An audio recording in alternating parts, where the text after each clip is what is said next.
the fastest year we've ever seen. Since we are advocates of exponential growth, we know what to expect for 2025, right? This is not going to stop. Right? We have real Jedis now, people with a chip in their head, exactly like you said, that can control devices. Like this is literally straight out of Cyberpunk, and he's made such a massive comeback, not just on a personal level with his image, but what's the single most important thing to do innovation? And the answer is dare to fail.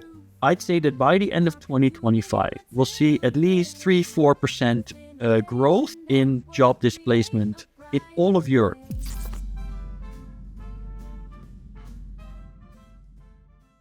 Hey buddy, good day. How are you doing? I'm doing amazing. It is the last day of the year. It surely is.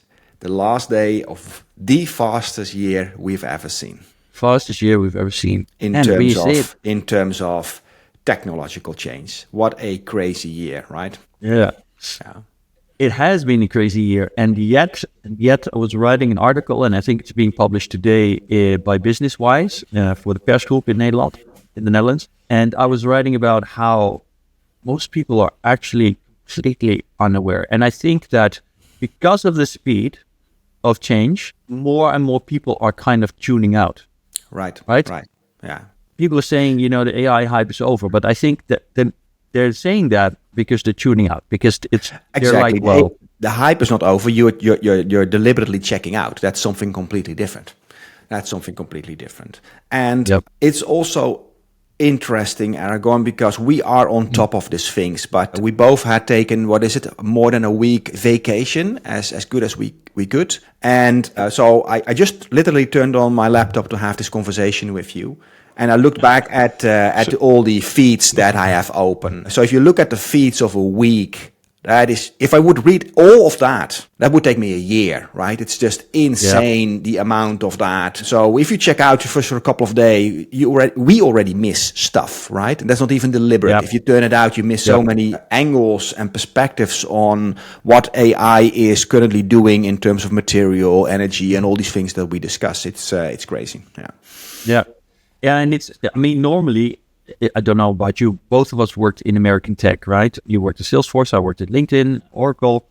And the end of year, it's always super busy in terms of closing deals. But past the second week of December, usually that's it. Now, nothing really eventful happens anymore. That's how it used to be for me as a professional. Now, it seems like December was like the most jam-packed month of announcements and things. And I'm not even really sure why that's happening, but it also seemed like it was building on itself. Like OpenAI was doing announcements, and then Google was doing announcements, and then Microsoft was doing announcements. And it was like they were on the fly changing what they were announcing just because they wanted to beat each other at what was the craziest thing they could possibly announce. And this is literally the month where everybody's trying to take a little bit of holiday, you, me as well. And it's like they packed months worth of shit in like a single week. Just in the time where we're trying to kind of wind down for the year. It's been crazy. And since we are advocates of exponential growth, we know what to expect for 2025, right? This is not going to stop. But before we dive into 2025, today we're going to do it a little bit different. We're going to quickly look back at 2024. I would love to hear from you what stood out as just on top of mind, what you thought, well, this was interesting. And then we dive in some predictions. And I know a lot of people do these kind of lists, but I think we have a lot of people and companies that we work with that we want to share our insights in the coming years, what's important, right? So, but let's look back just quickly. What stood out in 2024 for you? Well, for me, looking back, the first thing I think of is that a year ago, I said 2024 is not going to be the year of multimodality, which is what a lot of people were talking about, multimodal AIs. And they were definitely part of what happened this year, right? Models that were capable of both combining vision and audio, and we saw advanced voice mode, all of that stuff. But I said it's going to be the year of robotics. And although I recognize that for a lot of people, they might not be so aware of how it was the year of robotics. So in the public eye, it might not necessarily seem that way. But I think that is probably the single most important thing to realize is that a year ago, nobody was really talking about humanoid robots. It was like a science fiction fantasy. Tesla was working on it and we knew, but that was about it. But there was Figure 1. And in this year, we've seen the transition from robots that were, just capable of doing programmed stuff to being fully integrated with large language models and other AI, making them be able to do incredible things, work in factories for BMW. Figure went to its second model, which is now being already rolled out to mass production. Elon had his big announcement where he had the robots. It was really, really, really a big year for robots. So that's the first thing. Yeah. The second thing is... I just wanted to add sorry, to that. go on. I totally agree with that. And what surprises me is the big leap that we've made. So we had these small robots like Aibo or big arms in factories. And if we go back 3 or 4 years, I would imagine a in-between model coming somewhere, a household robot that looks like a vacuum cleaner that's a little bit smarter.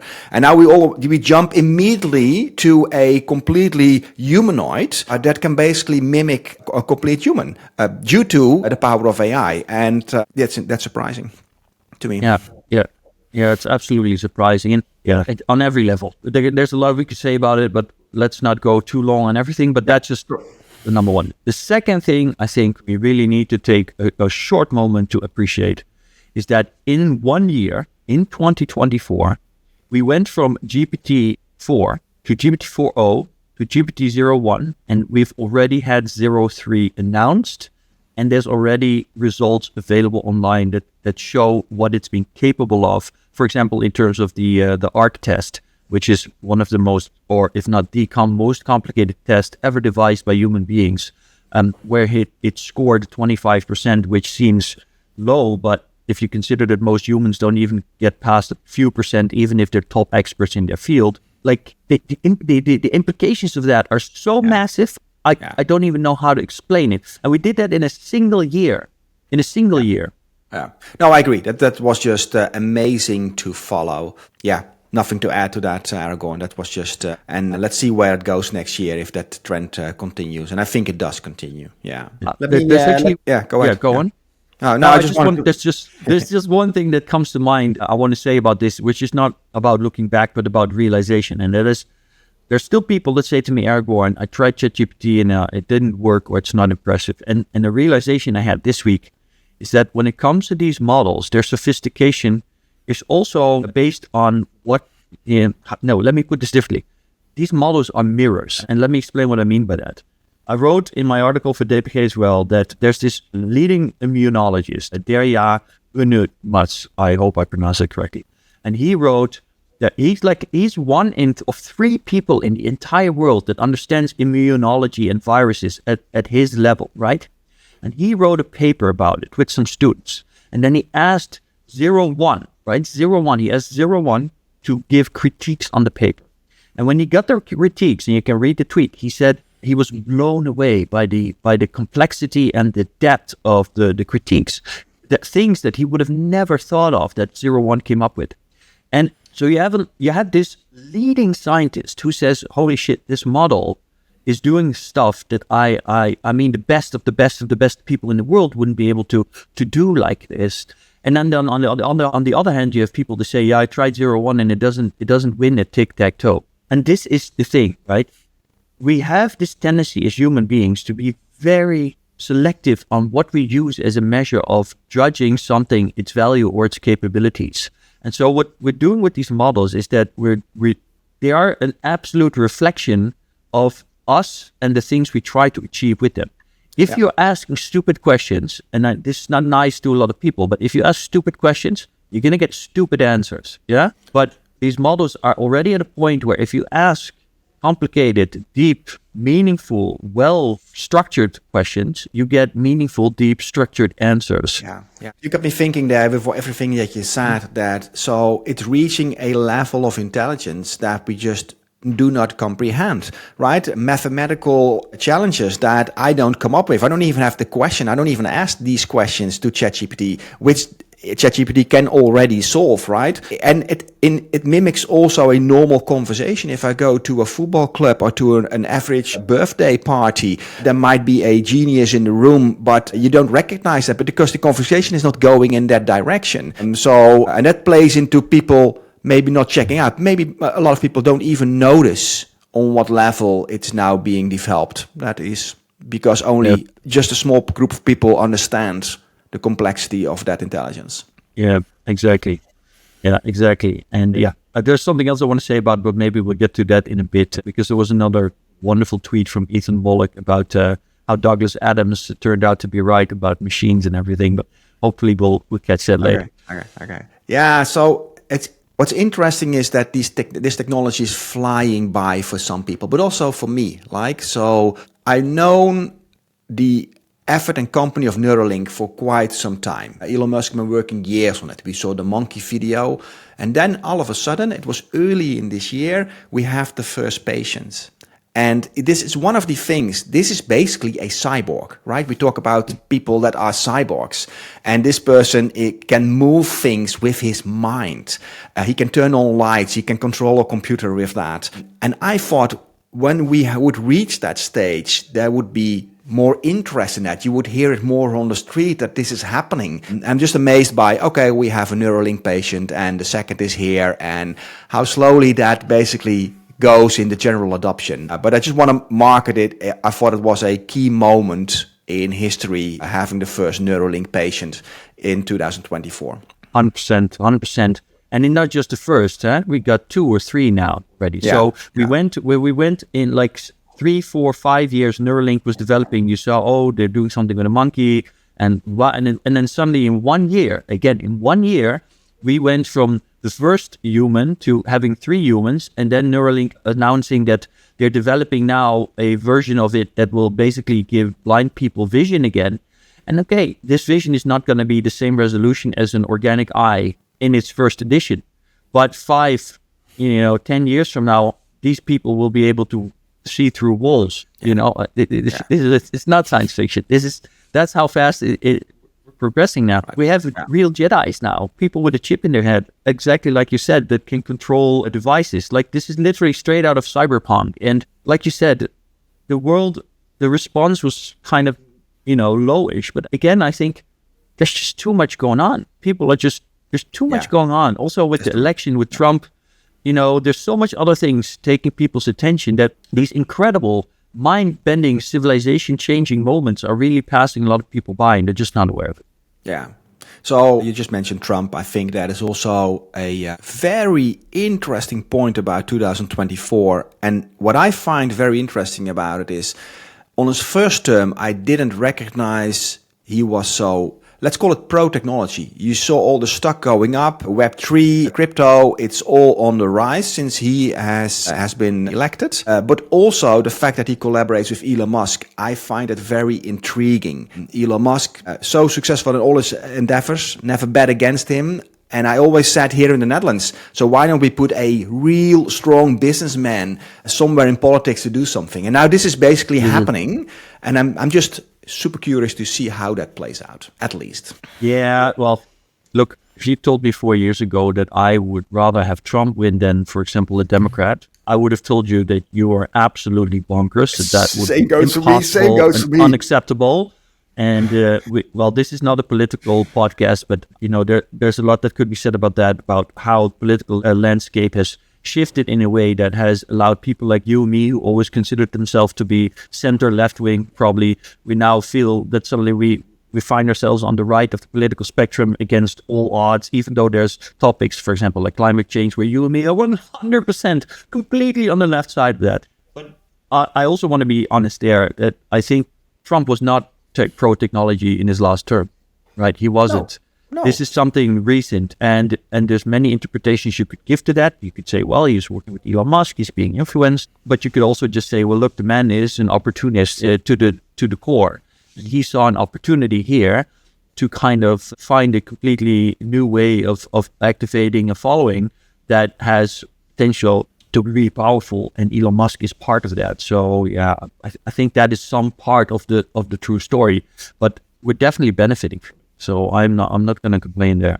No, exactly. So, is there anything more that you want to touch upon from last year before we delve into 2025? I think we covered it. I mean, I'm sure hundreds of people have talked about how Elon Musk already caught Starship in his little chopsticks. That was absolutely amazing, but maybe less relevant exactly to what we do. Let's see what else. We covered everything. Well, we should give honorary mention to Mark Zuckerberg. I think I had a discussion again this weekend about tech CEOs, and Mark Zuckerberg has not always been the most popular one. The man has had tough years. He made some really big mistakes in the last decade, but this year he showed the whole world that, he can just completely turn this shit around. Yeah. He's made such a massive comeback, not just on a personal level with his image, but with Meta and how he has positioned things against, almost, I would say, against all odds. Yeah. He's turning this mammoth tanker against the will and interests of his shareholders who always, basically never agreed with him on anything.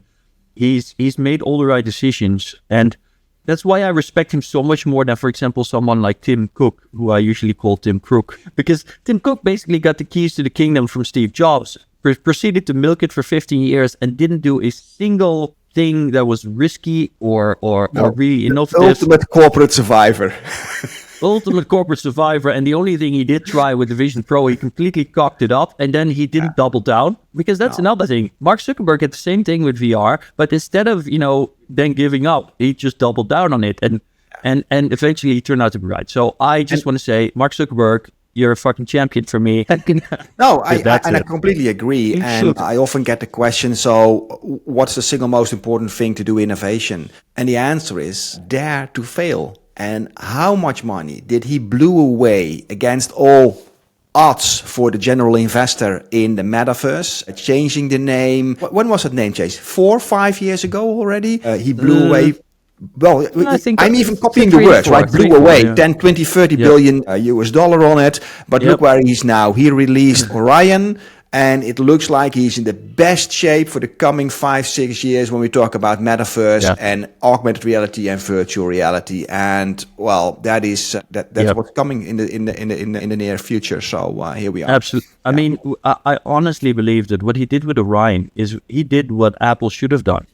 He showed the horizon of what technology could be and should be and where we're heading. Yeah. And Orion is, it's not a consumer product, but at the start of the 90s, mobile phones were 10K as well, right? And they were rare. Here we are today. And what happened in 30 years before with mobile phones is going to happen in 10, 15 years now with this kind of technology. So just imagine what would that translate to? We went from basically bricks this size that couldn't last an hour without a suitcase battery. We went to, well, look, I got my collection here. Oh, you can't see it in the screen, but we went to this and now this. And so, that's going to happen with these AR glasses that Mark announced. In 10 years from now, you and me will be wearing some piece of tech that is literally projecting everything in our eyes. And he showed us that it's not just possible, it's already reality. All right, so let's dive into the next year. As we said in the beginning of this conversation, it's not going to slow down. It's only going to speed up. So I think the single most important thing for people and companies is to be very serious about a flexible growth mindset and find a way left or right to understand the changes that are upon you and deal with them. And luckily we have the Innovation Network to help you with that. That's what we do. We share the news with that. But seriously, there's a reason why we do this, right? People need to learn to save these technological waves. And if you don't, you're going to drown. That's basically how it is. Yeah, absolutely. I think it's going to be very easy in 2025, especially at the start, to say, well, look, last year everybody was talking about AI and they said it was going to be super impactful, but I still don't really see it. And we got Microsoft Copilot at work, but I can't figure out how to use it in Excel, so I'm still doing it by hand. It's going to be very easy for a lot of people to say that. But if they maintain that mindset, they're going to have some real trouble by the end of 2025. 100% guaranteed, because like you and me know, all of these companies are working extremely fast and extremely hard to kind of come to that, what they call agentic AI, right? So AI that is no longer just a chatbot responding, but AI that can do autonomously, that can work autonomously and go through a series of actions towards a final goal, right? So kind of work on a project base where you're given an assignment and then it goes and figures stuff out. And it's not just one AI. You have to think of this, it's like basically you get these integrations where your AI operates like a team with different kind of functionalities which represent different team members. And Satya Nadella, has said online, and the same goes for Google, right, with the Pichai Sundar. They've both said that they are going all in on this, right? Satya Nadella went on an interview. He said, apps as we know them today are basically going to be disappearing completely over the next few years. Yeah. And 2025 is going to be a big move already there. They're going to completely disappear because he said that they're just a thin layer on top of a database. And this is very simplified. But that layer, which used to be apps like Excel or any kind of software, are going to be completely replaced by AI, which will make it far more intuitive and natural to interact with these databases through these AI.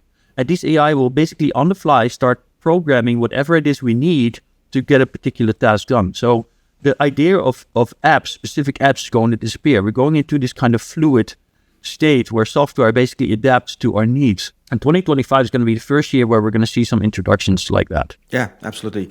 And let's talk about the impact of that, right? Because if large companies like Salesforce and Microsoft are already doing this, the developers, niche players, influencers already have smart setups, already have agents. So just imagine the amount of content that is going to be generated in terms of media, social media content, entertainment, and all these kind of things. Normally, data is going to double every year.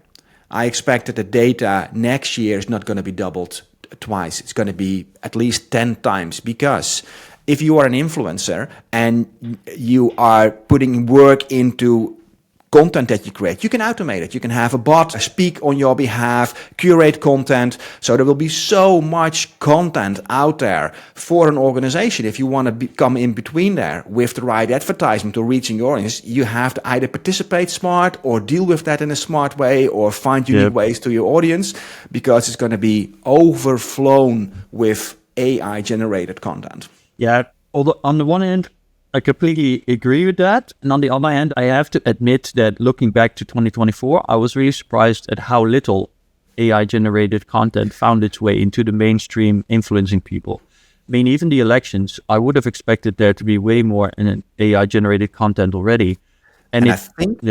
I think that has very much to do with the advancement that you have, because now the tools are in everybody's hands.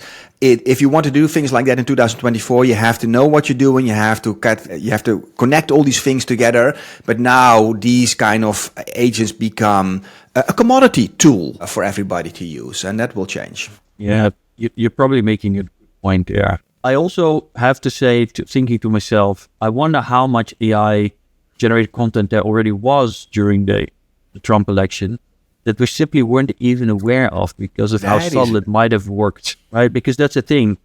It's very easy, even especially for people like you and me, to think that we would be aware of it.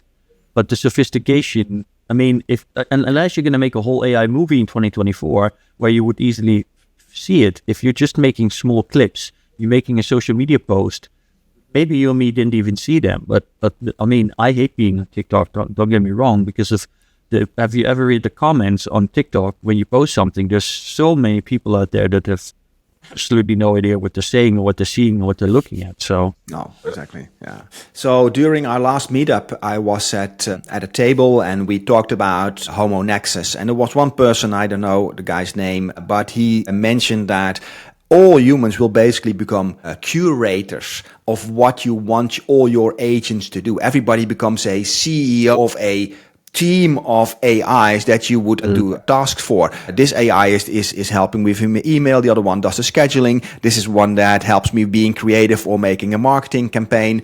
And for me, there was an interesting perspective to kind of look at it, that everybody gets elevated to a level of becoming a curator or a director, if you will, from what your AIs are willing to do, what your AI agents, what you want them to do. Interesting perspective, I thought. Yeah. The question I have is that in my mind, and I'm convinced that eventually we'll get to that point, but maybe not directly at first. In my mind, I'm seeing a kind of a tree, right? Because you talk about the CEO of your own team.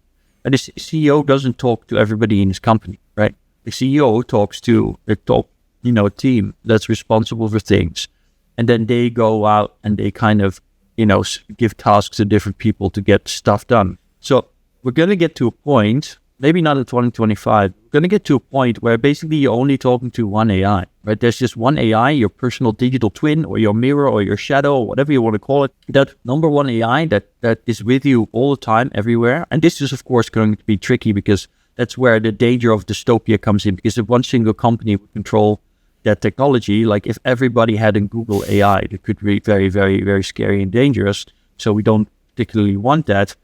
And you also don't want to be locked in. The idea of being locked into it's not going to happen because Apple has no AI, but imagine being locked into an Apple AI kind of world where that AI is your only point of contact, your only, gateway to all of your things, which is in control of everything you do and setting the tasks. But I think that's where we're going to go.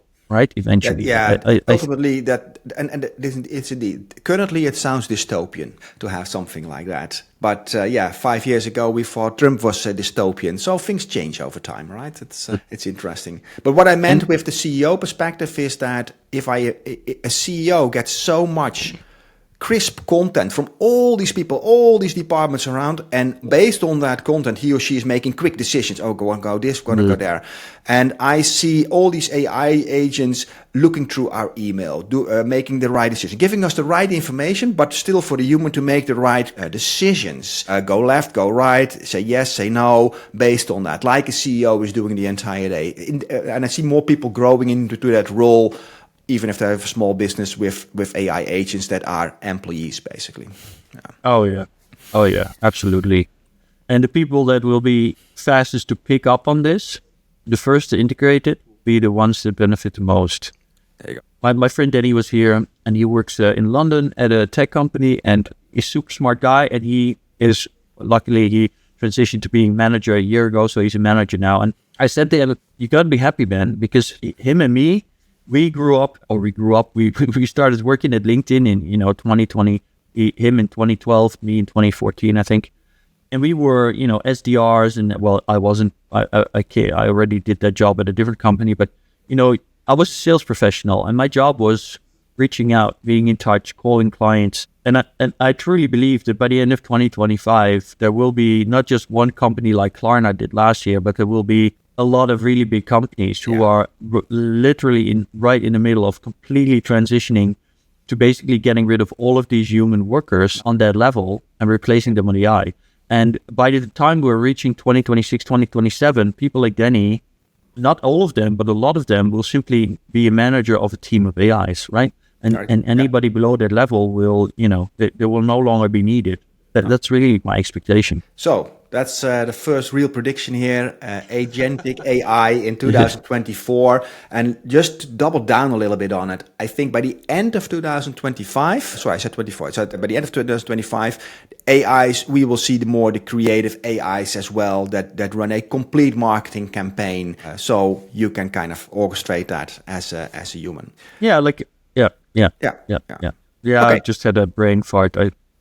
As long as you keep it to brain farts, it's all good. No, I was just thinking that as predictions go, I'm pretty sure that by the end of 2025, Anthropic and OpenAI and Microsoft will, OpenAI is custom GPTs, but by the end of 2025, you will be able to build basically an organization on OpenAI. So you go on OpenAI, you will be able to build individual AIs to do individual tasks, put them into a team, with a managing AI on top, which is literally a point of contact where you engage. Something along those lines. Exactly. And that will not cost you 20 euros a month. That will be a significantly higher price, which is the new model of them. There you go. Yeah. Okay, let's move to another prediction. We just briefly talked about Mark Zuckerberg, right? Orion glasses are coming. Meta glasses are everywhere already. Well, everywhere you see them, they're sold out everywhere, so they're doing well. What's your take on the Metaverse? Do you have any predictions there, Aragorn? Yeah, well, the technology has progressed really rapidly this year. We've seen AI being used to even generate games rather than render games. Yeah. And that technology has great potential, but the resolution and the quality wasn't really at the level of a AAA or a game yet. So my expectation is that AAA gaming companies will be looking at this kind of technology. And this also kind of ripples out to the wider metaverse, right? Because metaverse is not just games, but the gaming industry and gaming and the technology that's being used for games is ultimately also the kind of technology that on a lot of levels powers the metaverse. Yeah. So things like generated games, AI generated powered NPCs, I think that a lot of mainstream companies will be looking at it. But the problem with these studios is that they usually plan for games 5 to 10 years ahead, right? So they already have a planning, already have a strategy. And I think that most of them will not be willing to step out of that to do things completely different. So I think, as a prediction, that in 2025, the first company that will really rock the boat with this kind of AI-generated games and AI-powered NPCs is going to be an indie company. It's going to be an indie, which didn't have the fucking years of, sorry for the swearing, but the decade-long planning, which is less risk-averse, like, for example, Ubisoft or Blizzard or any of the really, really big gaming companies. Yeah. I couldn't agree more. I think there are some surprises on the horizon from some creative people that use AI in such a smart way that they're able to generate a game with the caliber and impact of, for instance, Grand Theft Auto 6 without us currently knowing it. And I'm also very curious to see if Grand Theft Auto 6 will have AI-generated NPCs or not. Because that's a game they've been working on 10 plus years, right? They probably have set it all up in a certain way. And if they don't have something like that, I'm curious to see where the technology will be at the end of 2025 compared to such a game. Yeah. Well, that's, of course, an interesting question, because that might then be, the next step. You told me before we started recording, you're playing Baldur's Gate 3. Right. I'm trained. Great example. I'm currently deep into Baldur's Gate 3. Yes, that's what I do with free time. Into Baldur's Gate. Baldur's Gate 3. And Baldur's Gate 3 was kind of, it came out. A lot of people were looking forward to it, but it was a success, like unlike anything this year, right? We're not usually into the gaming industry and what's going on there, but Baldur's Gate was so successful. Actually, technically, it came out in 2023, right? But it was so successful that other gaming studios were saying that they were kind of attacking Baldur's Gate team for doing things that made it so successful out of jealousy or misunderstanding. But Baldur's Gate was created by a very small little studio. And it just goes to show, this year the same thing is going to happen. And I think it's going to be that indie company is going to do something really revolutionary, and then a studio like Rockstar with Grand Theft Auto, they will be like, holy shit, we need to do something with this. Yeah. By the end of 2025, maybe you'll get a DLC for Grand Theft Auto where they will basically introduce NPCs that are AI generated or AI powered or something, if they can make that work. Something like that could happen. Yeah, I think that is the right prediction. So the Metaverse, big breakthrough. People always think that it is one digital world that we are in. I don't think we are yet there, but this is the first big step into generating these with AI in getting there. And we will see the first breakthroughs in 2025. Yep. I would like to add one more thing to that, because we spoke a lot about the gaming aspect of that and the 3D element. Meta's Ray-Ban glasses, back to Zuck. Meta's Ray-Ban glasses have been steadily on the rise. They've seen so many upgrades rapidly, like improvements, software-wise, features on the glasses. And I also think that we should keep in mind that the metaverse is not just visual. The metaverse is the further, deeper integration of our digital lives into our physical lives, where the friction of transitioning is removed, right? Because if we take our phone out, we go to the digital world, but there is a transition from the physical to the digital. Same with the laptop and the computer. And a lot about the metaverse is about making that friction or that transition basically disappear. Yeah. So Meta Ray-Ban glasses, even though they're not augmented reality yet in the sense of visual augmentation, they are already a audio augmentation, because they see what we see. There's an AI in there that allows us to interact with that AI. That AI can be, commenting on contextually on our environment, on the things that we're doing. So that the room for potential there is great. It's massive, right? Meta rolled out on the Ray-Ban glasses, and Yelmar, one of our innovation network ambassadors, he just got one. They rolled out a live translation now on these headsets or on these glasses. So I can talk to you and it can live translate to me if I'm going on holiday, stuff like that. That's going really fast. And so in the next year, we'll see a lot of that kind of expansion of metaverse integration with our world happen as well. So we're not fully there yet, but like you said, it's a gradual thing, and we shouldn't just think of the visual side of it. No, agree. Yeah. Let's talk about some other big innovations that, how do we frame this? Predictions. There are going to be breakthroughs due to AI, for instance, in nuclear power. We have these small nuclear power installations that are being developed. I think that 2025, the acceptance of nuclear power, at least, let's put it differently. I think that governments, especially the US government, will do a lot to make this more a popular media campaign about nuclear power, although we had 30 or 40 years ago. And I think we see more development in that direction, and also with more safety due to AI. That's one of the things that we'll learn more of this year. Yeah, absolutely. I mean, for one, I am super happy to see that nuclear is making a massive comeback. Without getting political about the reasons back in the 70s why they sidetracked nuclear power, I think nuclear power was always best decision to make for energy. I mean, if you purely look at the statistics, and anybody that doubts what I'm saying right now, I highly recommend you watch Oliver Stone's documentary, Nuclear Now. Oliver Stone is an incredible documentary maker, also, of course, a famous filmmaker, but he made a great documentary, Nuclear Now. And if you look at that and you look at the statistics, you see that nuclear is just by far the cleanest and safest kind of a way to produce energy until we get to fusion. And it's making a massive comeback now.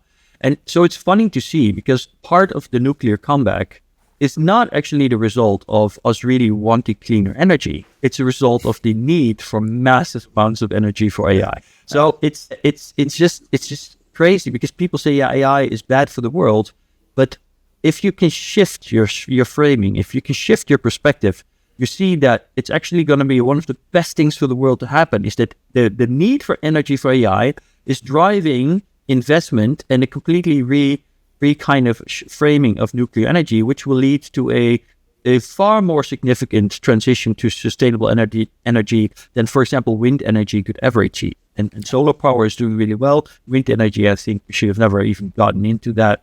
That's a very complicated, different conversation. But it's going to be massive. Yeah, it's going to be massive.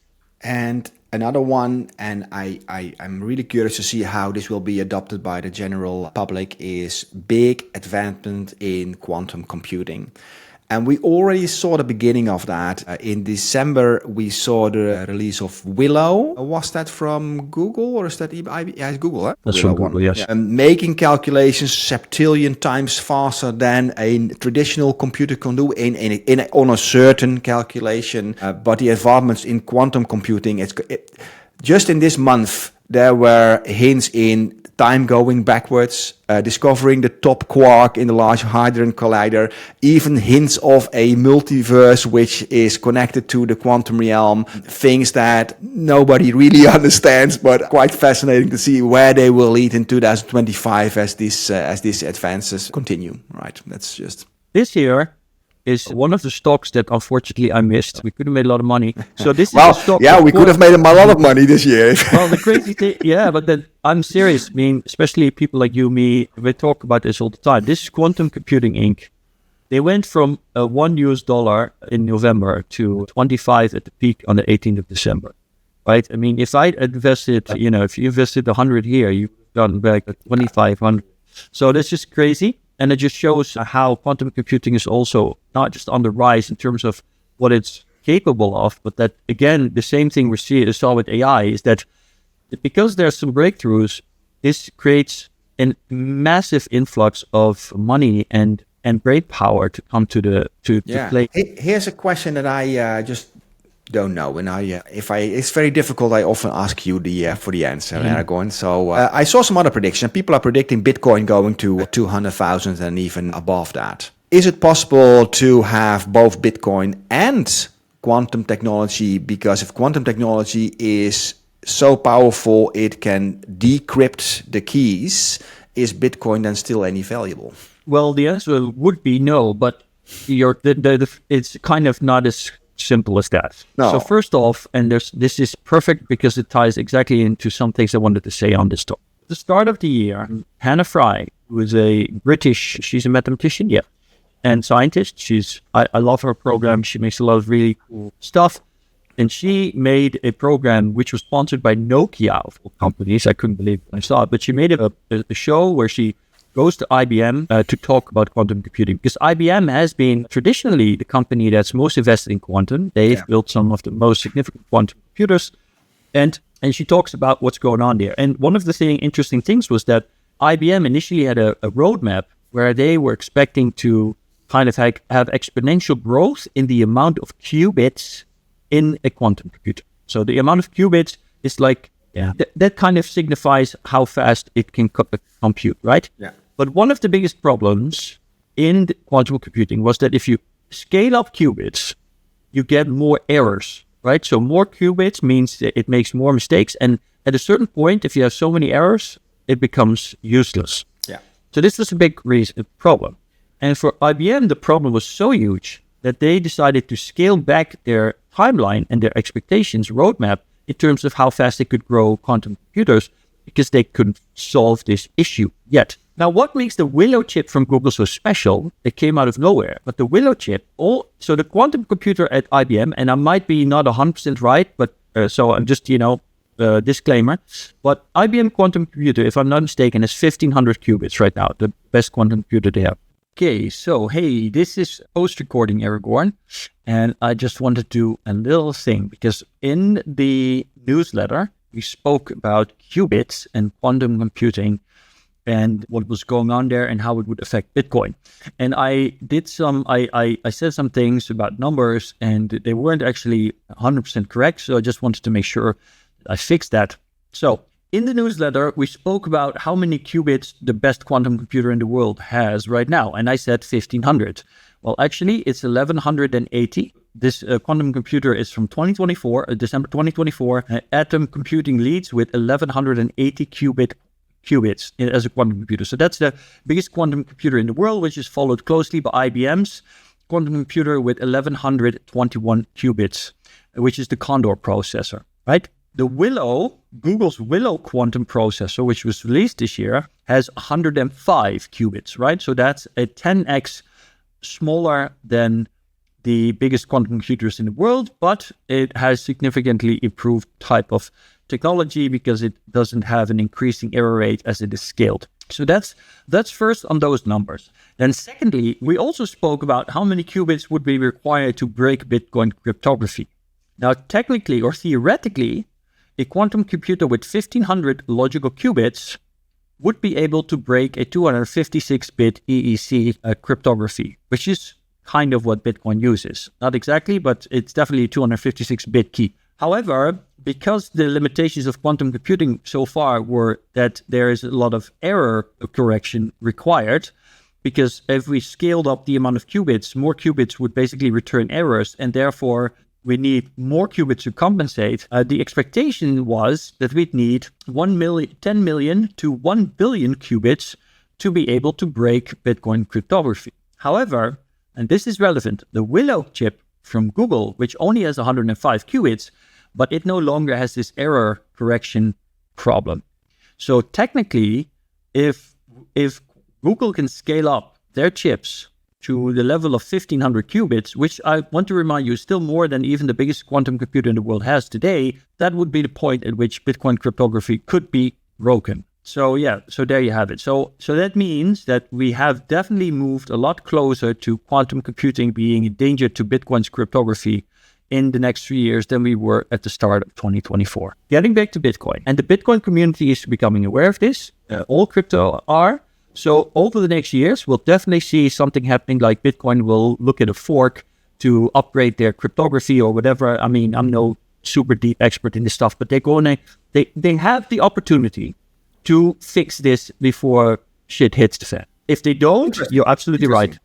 Do you know why there is 10,000 qubits needed? Is that the complexity of to crack the crypto? That's basically the amount? Okay, so. Okay. That's basically it. Yeah, that's basically it. Right. So anything under 10,000 qubits, well, this is not an exact number. Again, a disclaimer here, but just to give you a feel for how that sits. I can look it up exactly maybe for the show notes, but it's just a matter of the complexity and the requirements for being able to solve that kind of cryptography in any reasonable amount of time, right? Right now with 1500 qubits, it would still take years to kind of break Bitcoin crypto, and nobody has access to a quantum computer for years on end, right? We only have a few of them in the world, and availability is limited and very expensive. Thanks. That's very insightful and also very interesting. It's difficult to predict something that will happen there, right? It's especially in quantum. It's so. There's this interesting quote that if you think you understand quantum, you don't understand quantum. That's literally true, right? Another prediction. You talked about in the beginning about 2024 being the year of robotics, and I totally agree with the development side of things of there. Can we safely predict that we'll see some of those on the street in 2025? Well, most certainly not in Europe, I'm sure, but somewhere in China or in the US. I mean, Martijn Lookahead ordered Unit 3.1 and its delivery has been postponed, but I have no reason to assume that it won't arrive in 2025. So I think we will see the first humanoid robots also in Europe, despite Europe's best attempts at killing innovation at every opportunity. Yeah, there are no rules for it, of course. So if we would purchase one, just VPN the whole thing, we're just going to let them walk our dog. Okay, let's do that. Prediction, Aragorn and Patrick are going to buy a robot this year. Let's just say that if Innovation Network goes well, my keynotes keep going well, then I definitely think it's a possibility. Watch before you're going to be replaced by a robot. Yeah, and I'm 100% convinced that in 2025, I mean, we've already seen, right? Because don't forget, we saw that wall robot, which was being tested in South Korea with the police, right? Yeah, that was an AI robot. It was literally a massive wheeled wall, but it's an AI robot that can be remotely controlled and has all kinds of autonomous but something like that here on the streets in the UK or France or the Netherlands or Germany, don't see that happening that quickly. No, I don't see that happening. But I mean, talking broadly globally, right? There's a lot of stuff going on. I mean, I'm not happy to say this, but one of the best performing companies in the US is built by Lucky Palmer. Right? Or Palmer Lucky Palmer. Lucky Palmer. Which is the guy who basically, started Oculus, then sold to Meta, then was fired by the Zuck, and then he was like, I have to prove that I'm not a one-day fly. And then he started a company building autonomous weapons, Anduril, which is the sword of Aragorn, from Lord of the Rings. That's what it's called after. And it's powered by OpenAI. And it's powered, yes, and Palantir. Because this is another thing people don't realize. So Palantir is also a term from Lord of the Rings.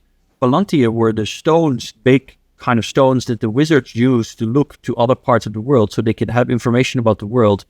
And Palantir is one of the biggest AI companies that nobody really talks about because it doesn't build AI for the public. It builds AI for governments and defense programs and stuff like that. Yeah. And Palantir is also working with Anduril. Their names are both from Lord of the Rings and of course, it's Americans because they all believe that what they're building is to defend the free world, all of that. But, these developments are taking place. And Palantir is making completely autonomous robots that can, that can operate on their own. And I think in 2025, we're going to see the first deployment of those in some conflicts. And this is something that I'm a little worried about. Yeah, so this is interesting. You're now making opening an interesting avenue. So just quickly, I think it's more likely that we will see those robots being used in wars than they are on the street being letting out the dogs. Yeah, I mean, we in the West might not want it, but there is already video footage of China and also testing out humanoid robot dogs with flamethrowers and things like that. And I'm pretty sure that Putin is also, I think there's footage of that as well. And some of these leaders, they just don't have the same kind of moral or ethical codes that we might want or expect in the West. And that's just the thing, right? So, yeah. Maybe not go too far into this scary part of that topic. No. Let's keep it more fun. Well, let's move to another one. Let's move to predictions on AI enhancement itself. And I think that, especially here in the Netherlands and in Europe, we will see in 2025 more of XAI, Grok, the one from Elon Musk. And the reason I think that is going to happen is because the speed of development over there, they have opened this mega cluster called Colossus. It has 100,000 liquid-cooled and GPUs. And they recently have a 5 billion new fund after another one. So one or two of these big clusters will be built again, and that will fuel Grok 3. Now add that up with the video footage coming in from the cars, all the real-time data from X to have more data. It's going to be fascinating, and Elon Musk behind the helm. We will definitely see more of it in 2025. Most of the people in my surrounding here in the Netherlands do not use Grok because you have to have a premium account. X is not all that popular with everybody, but that will change. And I agree. I have to admit that I've been using Grok more and more. And the simple reason for that is that Grok actually has far less guardrails and is far less unwilling to answer questions. Yeah. And I mean, this is a different topic, obviously, but we've discussed it. I feel that we're really in a difficult position where social media is increasingly kind of censoring and moderating what people are saying and doing and the kind of information we do or do not have access to. And in that kind of world, although I don't agree with it, people like me who say controversial things have to look for ways to get to answers. And the simple truth is that sometimes I can't get my answers from Claude or ChatGPT. So I am actually forced to go find different things. And I found that Grok, even though Grok, in terms of the quality of the model, is significantly behind these two, it always gives me the answers. And on top of that, it's like you said, I didn't think that this would be so relevant when it was first announced, but Grok's access to real-time information from X about what's going on has proven to be really, really, really so important when you want to have a conversation about a relevant actual topic that's taking place in the world right now, and you want to have some honest answers that are not, extremely biased or kind of guardrailed or where it starts by, but sometimes you ask ChatGPT or Claude something, and then it'll first give you a whole blah story about how you need to a lecture about how you need to interpret that information. Like, sorry, but who the hell are you? You're not my mother. Like, get it, leave your woke shit at the door. But yeah, I just a little segue. I was playing Baldur's Gate, and when I have difficulties, I'm asking, of course, AI. So how to deal with this boss or that boss, and then ChatGPT says, "I cannot help you with that issue." And I go like, "Dude, I'm playing a fucking game. I'm playing Baldur's Gate. Oh, then I can give you instruction on how to kill." What the fuck, man? Come on. Yeah. Actually, leave the morals to me. Leave the morals to me. Yeah. I mean, it's just such a disrespectful way of treating any human being because, so you don't trust me to be in charge of my own life, make my own decisions. You have to start deciding for me what I can. It's just ridiculous. But that's what I call a different conversation. Dystopia. Yeah. But yeah, but that's do you see any coming other? Back to what you said. Yeah. Well, AI. Go ahead. This is Grok 2. This is Grok 2 we're using. So I agree. You wrote in the show notes, Grok 3 is going to take over. I think Grok 3 might be massive. And that is also because what you said, Elon Musk. Elon Musk is showing time and time again that he can move way faster than anybody else. And he made this decision now to get into AI. And he did this supercluster, right? He built that in what? Was it 3 weeks? Yeah, that's just an amazing story. In a couple of weeks or months or something like that. Yeah. And Jensen Huang said, and this is the guy that knows this, Jensen said normally this takes 6 to 8 months. And Elon Musk just did it in a month. And it just goes to show that this guy can do superhuman things. And that's why you can never count him out. I thought for a while that he was out of the AI race because he came in too late. But if anybody can catch up, then it's going to be Elon Musk. Not only catch up. Yeah. No, exactly. Yeah. But other than Grok, just a question, where do you think? IQ 120, where will we be at the end of 2025? And which company will have a lead? Way beyond that. Beyond that. So I've seen the results from 03, right? Which is the next model after 01 from OpenAI. Yeah. And supposedly the best reasoning model in the world that's been announced. 03 has already an IQ of 180. Right, in some fields, and then but generally over 150. Right, generally on average over 150 in every category. That means that this basically it's like Einstein was 150, and he was just a physicist. So this model has 150 in everything. Like people don't even comprehend that. The fact that it's not just good in one thing; it's good in everything. And this model has already been announced. It's already basically, almost done. It's going to be rolled out. If we see even the same kind of thing as we saw this year. And you got to keep in mind that OpenAI is developing new AI and they're using their best model, right? All of these companies are. So we have this feedback loop, right? And Jensen Huang is developing new chips using his best AI, feedback loop, right? So yeah, I don't see how by the end of 2025, we're not already having at least have a model announced like 04 or 05, which will have an IQ of 250 or beyond on average. Wow, man, that's just... Yes, wow. Yeah, that's almost twice as smart as me. Yeah. And by the end of 2025, these models will be 90 to 99% cheaper than they are today, right? Because right now people will say, well, yeah, but these models are super expensive to use.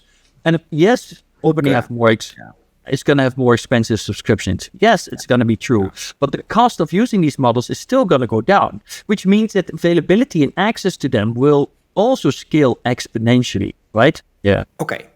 Let's maybe finish it off with predictions that have economic impact. And let me start. I thought job loss was a little bit further on the horizon, but I think next year, 2025, will be in some areas we will see bigger layoffs, and I think it will happen more in the tech sector. There recently was a video from Mark Benioff stating that he first would need a little bit more salespeople before he would start laying off more people, because with AI they can just develop more. Klarna has during 2024 set an example of how they doing it. They laid off a lot of people. This is a company called Bird in Amsterdam that sacked a lot of people for the same reason. They can do the same with AI. I think it's gonna be a central topic in 2025. What do you think?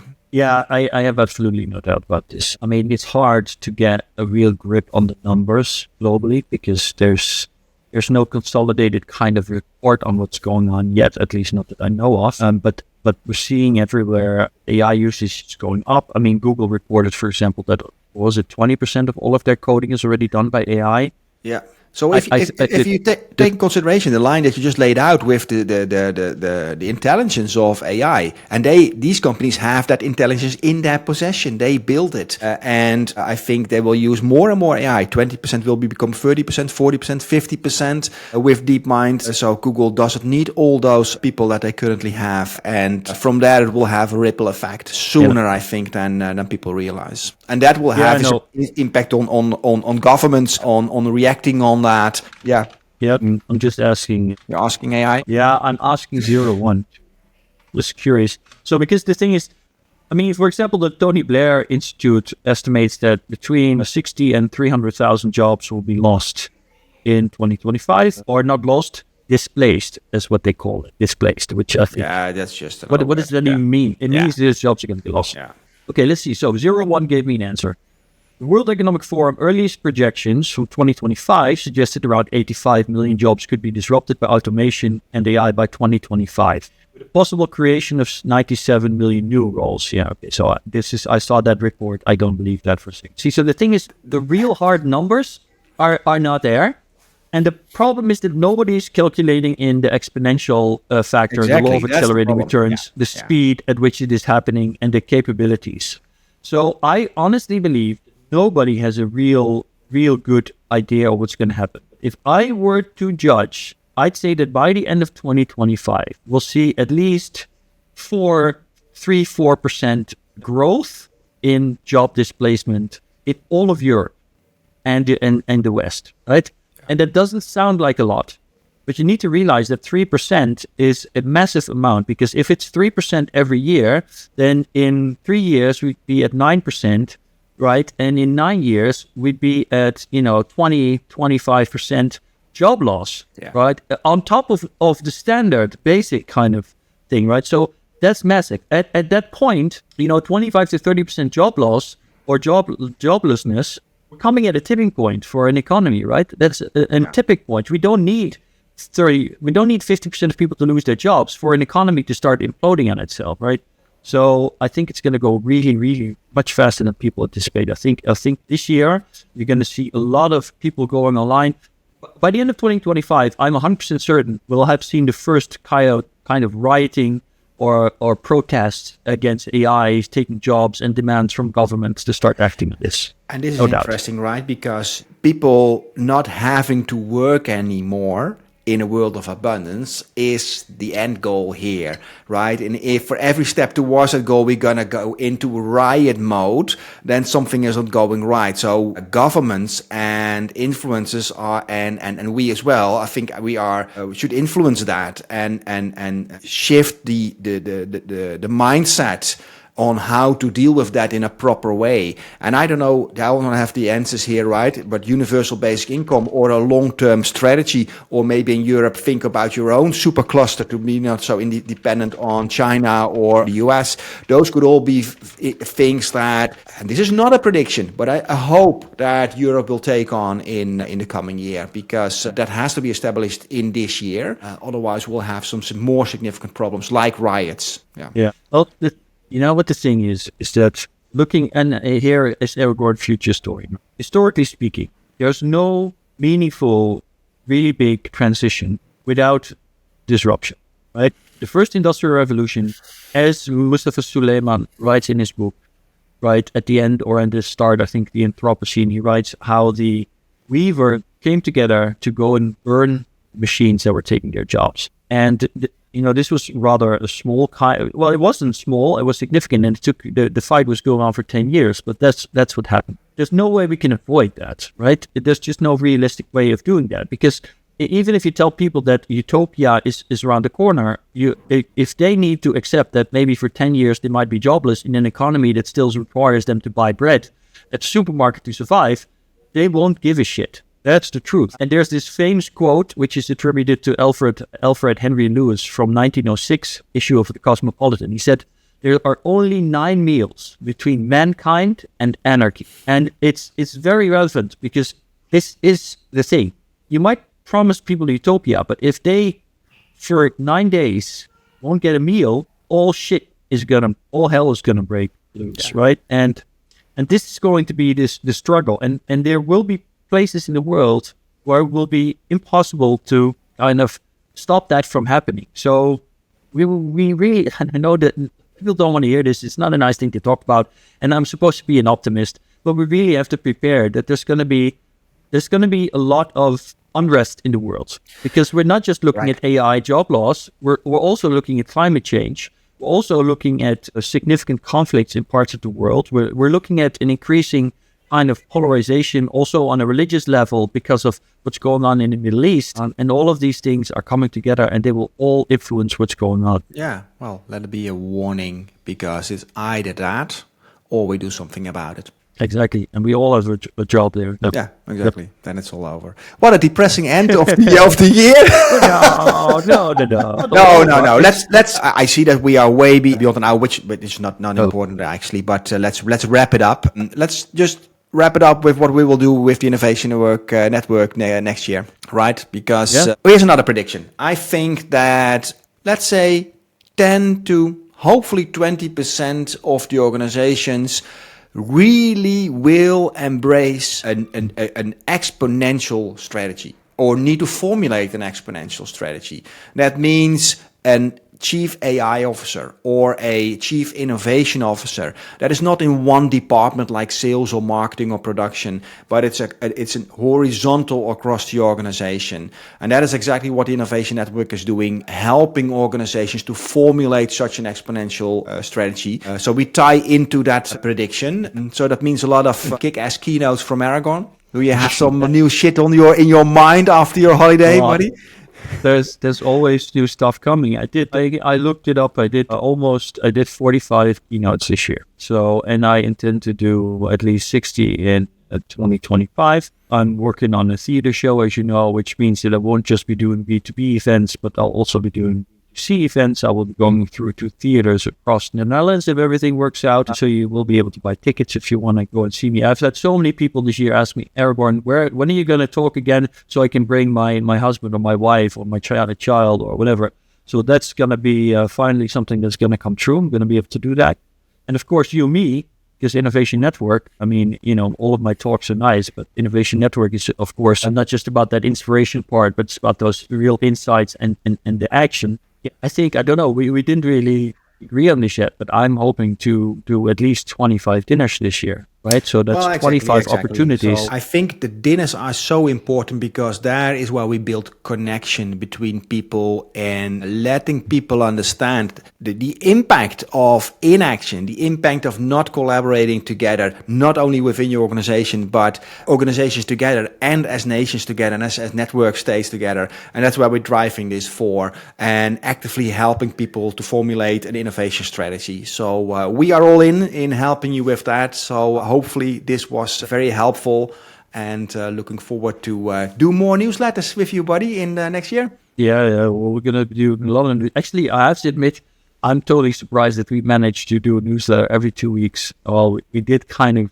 not do one last week, doing it now, but I am really, really, really surprised that we managed to do this. And the also there, exponential growth in the quality improvements, and I hope we can keep doing this. In 2025, I would love to, and this is a call out to everybody watching, listening to the newsletter, to our own innovation network. We've, of course, brought together more than 70 incredible professionals this year at 2 meetups. So there both times we had like over 50 people. Some were the same, some were others. I think in total we had more than 100 different individuals, all working with and around AI and innovation.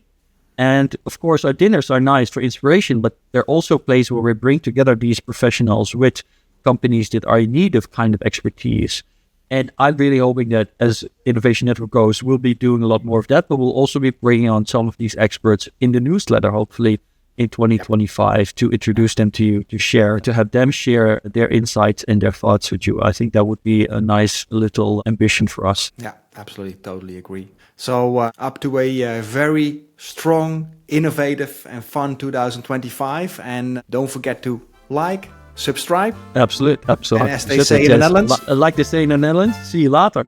Innovation Network, Patrick and Aragorn lead the way. Exploring tech's future, what will they say? Inspiring change with vision so bright, our hosts guide you through the future's light. Bridging the gap of exponential growth, Patrick and Aragorn share the truth.